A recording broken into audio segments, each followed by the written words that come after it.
This is for all you small business owners.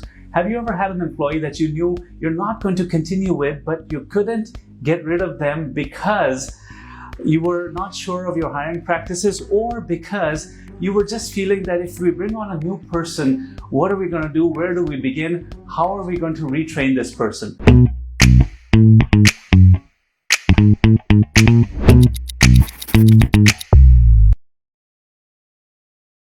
Well, the problem is simple, and welcome to 2-Minute Tuesdays. We're going to put 2 minutes on the clock, and I'm going to tell you all about this.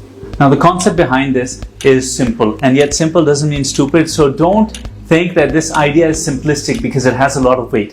What you need is an onboarding system. Now, your onboarding system is going to be super simple. What you do is you just create a Word document. That's it. It's not going to be a procedure manual. It's not going to have a lot of writing. It's going to just be in bulleted form. Now, whenever you need to train a new employee about something, you have to make sure it's in your onboarding manual first. The bullet has to be in there. You think of an idea, you open that up, you write the bullet, and then you have that meeting with the person. You teach them whatever you need to teach them, and you make sure that whatever you spoke about was in your bulleted manual, and if something extra was said in the quick 2-minute training, you make sure you put it in there as well.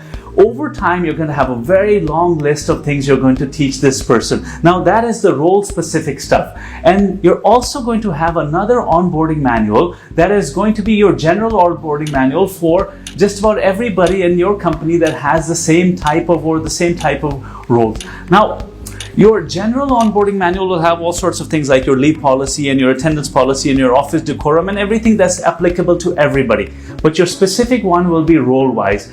Now, you don't need to worry when you have to terminate somebody because of poor performance, or they weren't working out, or just whatever reason you had. You have to be confident in yourself that your manual has everything in there. On day 1, you're going to teach these things. On day 2, you're going to teach these things and a few more. On day 3, you're going to teach all of those things you taught in day 1 and day 2 and a few more. And in a matter of a week's time, you can be sure that that person is very confident in what they have to know. It'll take you about a week, let's say at most, to go through that person's entire job duty, and you can be sure they have learned it the right way.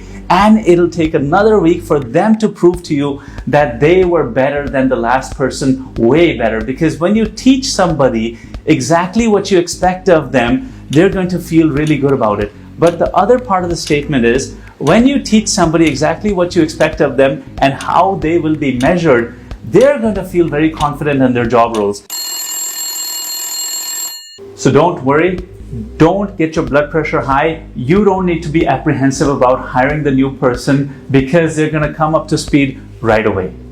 I've taught you 2 things on how to measure people, and if you haven't learned this yet, it's probably in another video. Their weekly performance appraisal and weekly, monthly, yearly planner. Now, the planner and their weekly audit is going to be in their onboarding manual as well, so you don't need to worry about that. You're going to have everything cross-tied into one thing, and you're going to be good to go.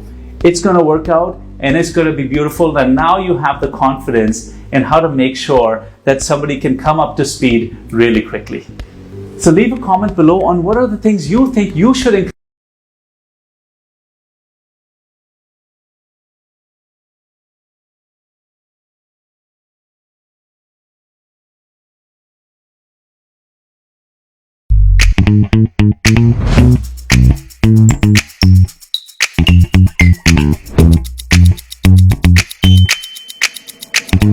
in